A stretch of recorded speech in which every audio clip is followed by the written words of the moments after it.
Hey beautiful, have you considered subscribing to our channel? It helps us make quality content for you. Help us reach our goal of 1,000 subscribers. The sun hung low over the shimmering water, casting golden streaks across the surface of the lake. The air was thick with the scent of pine and damp earth, and the rhythmic lapping of the water against the dock created a soothing, almost hypnotic backdrop. Everything was still. For a brief moment it felt like the world had stopped, and for the first time in weeks I allowed myself to exhale fully. The tension that had gripped me for months seemed to dissolve in the calm embrace of the late afternoon. I stood by the pool barefoot on the sun-warmed deck, my gaze drifting toward the small boat tied to the dock. The shoreline stretched out before me, my shoreline. It was peaceful here, my peaceful place where the chaos of the outside world couldn't touch me. I owned this piece of tranquility, a patch of land that had been passed down through generations.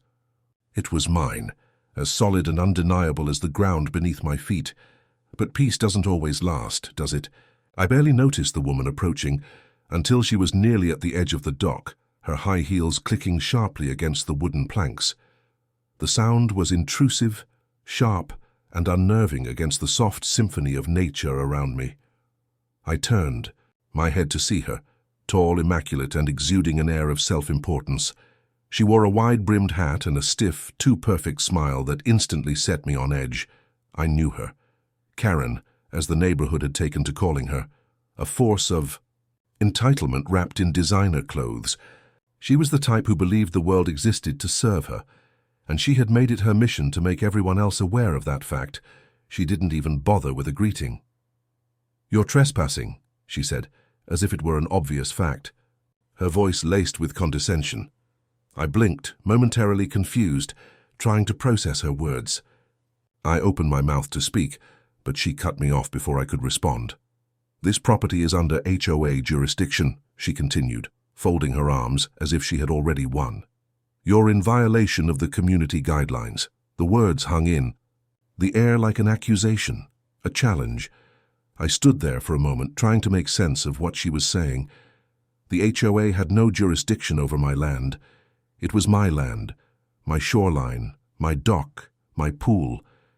It was something I had fought for, something I had earned. I had every legal right to be here. I tried to remain calm despite the heat that was rising in my chest. "Karen, I think there's been some misunderstanding," I said, keeping my voice steady. "This is my property. I own it outright. The HOA has no claim over it." She smiled a little too sweetly, as if she were humoring me. "I know you think that, but you're mistaken. The HOA has jurisdiction over all of us, including you. That dock, the pool, they're all in violation." My blood ran cold. This was the part I hadn't seen coming, the part where her sense of power morphed into something more insidious, more dangerous. She was using the HOA, her position on the board, to force her will on me. I knew it. The rules didn't matter. What mattered was what she wanted. I shook my head slowly. "Karen, you can't be serious. This property is private. You're the one trespassing, not me." She took a step closer, her heels clicking louder with each step. "Oh, I'm very serious," she said, her voice suddenly sharp. "And if you don't comply, I'll be forced to call the authorities. Trespassing is a crime, after all." My stomach twisted. I opened my mouth to protest, to argue, but before I could get a word out, her phone was already in hand, her fingers already dialing. I felt a cold knot form in my stomach. She was really going to do it. She was going to call 911 on me, on my own property.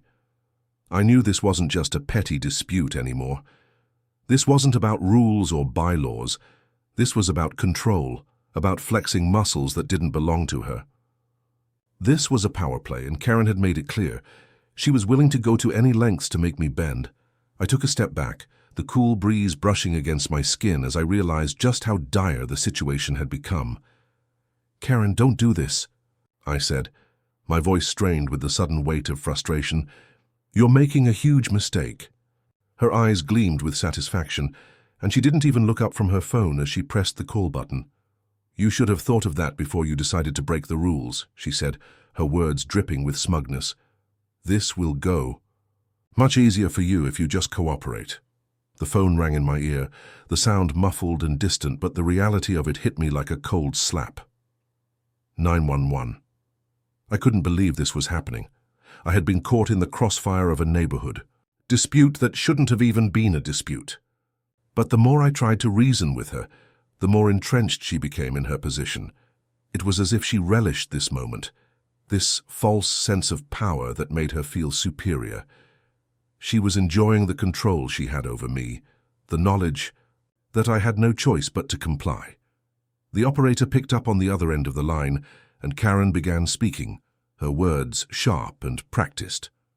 "Yes, I'm calling to report a trespasser," she said, her tone steady as if she were making a routine call. "This person is on my property. Well, our property, technically, as a member of the HOA. They're breaking the rules and refusing to leave." I gritted my teeth, my hands curling into fists. How could she be so confident in her lies? She wasn't even pretending to be reasonable anymore. But as I stood there, helpless, listening to her fabricate her story for the 911 operator, I knew one thing for certain. This wasn't just a misunderstanding. This was war, and she had just fired the first shot. As I stood there, watching her speak into the phone, something in me shifted. The heat of frustration started to burn into something sharper, something colder. I had never been the type to back down from a fight, but this wasn't just about me anymore. This was about principle. It was about standing up to the injustice of it all, no matter what it cost. The Karen's smile faltered when she saw the determination settle into my expression. She didn't know it yet, but she had just picked a fight with the wrong person. And when I was done with her, everyone would know just how far her entitled arrogance could be pushed. I stood in stunned silence, listening as Karen rattled off her fabricated version of events into the phone. My mind raced, but my body stayed rooted to the spot. How had this gotten so out of hand? A simple misunderstanding had spiraled into something far more sinister. I could already hear the sirens wailing in the distance, growing closer with every passing second. It was happening. I was about to be dragged into something I couldn't control. "Yes, officer, I'm afraid they're still refusing to leave," Karen continued, her voice dripping with the satisfaction of a predator cornering its prey. "It's becoming dangerous. They're on my property, and now I'm worried about my safety." I could feel my pulse quicken. My property. The words she said weren't just a lie. They were an affront to everything I had worked for. I'd spent years here maintaining the land, improving the dock, the pool, the shoreline that stretched out before us, like an extension of my soul. But Karen wasn't interested in any of that. She didn't care about ownership or history, only power. And right now she was wielding the HOA like a weapon. The phone call ended with her making one last false, dramatic statement about my refusal to cooperate before she snapped the phone shut. She turned her attention back to me with a smug smile, and I could see the glint of triumph in her eyes. She had the upper hand now. She thought she had already won. "You know, you could have avoided all this," Karen said, her voice sweet but sharp as a blade. "If you'd just followed the rules like everyone else, we wouldn't have to be having this conversation. But I guess some people think they're above the rest of us." I couldn't stop the anger that surged in me, the sheer injustice of it all. "You don't get to decide what happens here," I said, my voice firm despite the tight knot of frustration in my stomach. "This is my property, and I have every right to be here." Karen smirked. "That's adorable, but it doesn't change anything. The HOA rules are very clear, and you—" She paused dramatically. "You're the one who's been flaunting them." I took a step forward, my hands clenched into fists at my sides. It would have been easy to shout, to lash out. I wanted to so badly. But I knew that would only give her the satisfaction of painting me as the angry, unreasonable one. I needed to stay calm. I needed to be smarter than her, but she wasn't going to make it easy. She knew exactly how to push my buttons, and right now she was testing my resolve. "So what's next?" I asked, trying to keep my voice level even as my temper threatened to slip. "You think the cops are going to show up and arrest me for being on my own land? What then? You get to gloat?" Her lips twisted into a cruel smile. "That's up to them, isn't it?" she replied, tapping the side of her phone. "But if you want to be stubborn, fine. You'll learn how the HOA works soon enough. They're not exactly forgiving of rule breakers." I glanced toward the horizon, the thin sliver of lake barely visible through the trees. It felt like the walls were closing in. This wasn't just about a trespassing claim, it was about power, control. Karen was using the HOA to impose her will on me, and she wasn't going to stop, not until she got what she wanted. Before I could respond, the unmistakable wail of sirens sliced through the air, growing louder by the second. Karen's smug smile only deepened. She'd called the authorities, and she'd done it with the sole intention of making me look like the villain. She had orchestrated this perfectly. I took a deep breath, my mind quickly sorting through the options. I could stand here, continue to argue, and let the situation spiral out of control, or I could play the long game. I wasn't about to let her make a spectacle of me. "Look, Karen," I said, forcing my voice to remain steady, "you can keep pushing this, but you know as well as I do that I haven't broken any laws. You're abusing the system for your own agenda, and you know it. This whole thing," I gestured around, "is a power play, nothing more." Her expression flickered for just a moment. Was it guilt? No, that wasn't it. It was frustration. She didn't like being called out, but she refused to back down. She couldn't, not now. It was all or nothing for her. "You don't know how things work here," she sneered. "I've got connections. You think you can just waltz in and do whatever you want? Not in my neighborhood." Her words stung, but it was the underlying threat of them that truly set off an alarm in my mind. She wasn't just a petty, entitled neighbor. She was part of a larger system, a system that had its claws in the community and wasn't going to let go. The HOA had already caused problems for other residents, forcing them to pay fines for trivial matters or abide by ridiculous rules. I was just the latest target. I felt a fire start to build inside me. She thought she could break me with bureaucracy and petty rules, but she had no idea who she was dealing with. "Go ahead and call the cops," I said, my tone low but resolute. "But when they show up, I'll have all the documentation I need to prove I'm not in the wrong here. And when this blows up in your face, Karen, you'll wish you had just left me alone." Her face twisted in disbelief, and for a split second I saw a flash of doubt. But then the sirens cut through the air again, louder this time, signaling the arrival of the police. Karen straightened, her expression a perfect mask of righteous indignation. She'd won for now, she thought. The officers emerged from their car with the usual professionalism, their eyes scanning the scene. I could see the flicker of confusion as they took in the situation, the irate woman pointing at me, the calm, defiant person standing in their midst. Karen wasted no time, launching into her rehearsed story, each word dripping with venom. "I don't know what's going on here, officers, but this person has been trespassing on my property and refuses to leave. I'm honestly worried about my safety." I stood my ground, watching as the officers turned their attention to me. The air crackled with tension. This wasn't over, not by a long shot, but now I had an audience and I knew it was time to fight back.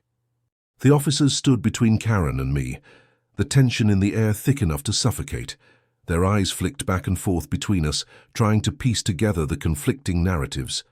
Karen's dramatic recounting of events was already in full swing, her voice rising with each word as she painted me as the villain of this little drama. I took a deep breath, steadying myself, and met their gaze with as much calm as I could muster. "I'm not trespassing," I said, my voice clear, but I could hear the tightness in it, the barely contained frustration. "This is my property. I have every legal right to be here." One of the officers, a tall man with short cropped hair and a weathered face, glanced at Karen and then back at me. His expression was neutral, but there was something in his eyes that made it clear he wasn't ready to take sides just yet.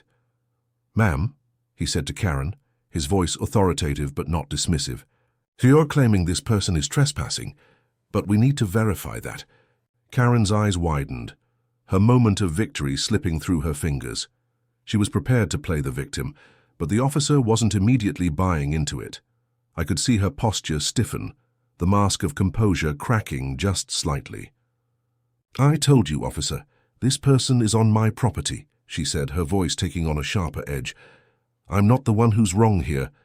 The second officer, a woman with dark hair tied back in a no-nonsense ponytail, stepped forward, her gaze now fixed on me. "What's your side of the story?" I felt the weight of the question, the implication that I needed to prove my innocence. I could feel my chest tightening, but I forced the words out. I own this property. The land, the pool, the dock, everything here belongs to me. I've got the paperwork to prove it if you need it. Karen scoffed at my response, her lips curling into a sneer. Please, show them your little papers. The HOA has final say around here. Not you, not anyone else. I'm the one who has been following the rules. You're the one disrupting everything. I could feel my patience thinning. Karen was so sure of herself, so convinced that her version of events was the only truth. But it wasn't, and I knew it. The officers exchanged a glance, and the woman officer nodded slightly, signaling to her partner. Okay, she said, we'll need to verify everything. If you have documents, sir, now would be the time. I reached into my bag and pulled out the stack of legal papers I'd kept handy. Titles, deeds, maps of the land. I could see the officers' eyes flicking over the documents, the seriousness of their task suddenly becoming very real. Karen had underestimated me. She thought this would be a quick, easy victory. One phone call, one claim, and I'd be dragged off the property. But she was wrong. The officers continued to review the documents, and for a moment it felt like the world had slowed down. Watched Karen fidget, her jaw tightening as she waited for the verdict. She was getting nervous, and I could feel it. The certainty in her voice had begun to crack, and I couldn't help but smile internally. She thought she had control, but the reality was starting to set in. I wasn't going to be her easy target. After a few minutes of quiet scrutiny, the male officer glanced up, his brow furrowed. "Ma'am," he said to Karen, his voice more firm now, "the documents here are legitimate. This land is indeed owned by Mr., my last name, and the HOA does not appear to have jurisdiction over it." Karen's face went pale, the blood draining from her cheeks as the weight of his words hit her. Her mouth opened, but no words came out at first. She stammered, for a moment trying to regain her composure. But, she sputtered, "the rules, the HOA, they will—" "I'm afraid you're mistaken," the officer interrupted, his voice measured but firm. "This isn't an HOA issue. You don't have the authority to remove this man from his own property. I'm afraid that would be an illegal action on your part." I could see Karen's world crumbling around her. Her whole plan, her whole attack, had been based on an assumption of power she didn't have. And now she was being exposed. She had nowhere to hide. Her face flushed with anger, but she knew she had lost. It was over for her, at least in this moment. "Are you saying that I was lying?" Karen asked, her voice trembling with barely controlled rage.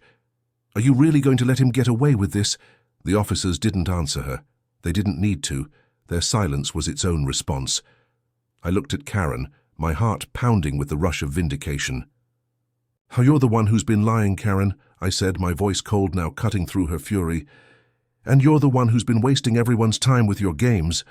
She looked at me, eyes wide with disbelief, as if she couldn't fathom how her carefully constructed world had just come crashing down. She opened her mouth, no doubt to retaliate, to keep up the charade, but she was too late. The officer turned to me. "We'll be leaving now, sir," he said, his tone now more neutral, almost apologetic. "We'll make a report of this situation, and I recommend that you document everything. If she continues to harass you, we'll need to be involved again." Karen's face twisted into a snarl, but she didn't argue. She knew she had lost. The officers turned to leave, and I watched as they walked toward their car, the cool wind ruffling my hair as I took a steadying breath. This wasn't over, not by a long shot. Karen wasn't going to back off. I could feel the rage in her eyes as she stared at me, but now I had the upper hand. She had made a critical mistake, underestimating me, and now I had the perfect opportunity to turn the tables on her. As the sound of their car faded into the distance, I felt a small spark of satisfaction flicker in my chest. The game had changed, and Karen had just played her last card. The days after the confrontation felt like a slow burn, each one building towards something inevitable. Karen had not backed off. I knew better than to think this was the end of it. She was too entrenched in her belief that she could control the situation, too eager to assert her dominance in a neighborhood she thought she ran. But I was ready now. I had the advantage, and I wasn't going to let it slip away. It was late afternoon when I saw her again, standing by the fence that bordered my property, her posture rigid with purpose. her gaze fixed on me as I approached, and though she didn't say a word, I could see the storm brewing behind her eyes. She was plotting something. This much was clear. She wasn't going to take the officer's words lying down, but what could she possibly do now? Still think, "You can take me on?" I called out to her, my voice tinged with a hint of challenge. It was no longer about reason, it had never really been about that. This had become a battle of wills, and now it was time for the final round. Karen's lip curled into a sneer, and she straightened up. "You think you've won?" she hissed, her voice dripping with venom. "You have no idea what you're up against." I raised an eyebrow, not backing down.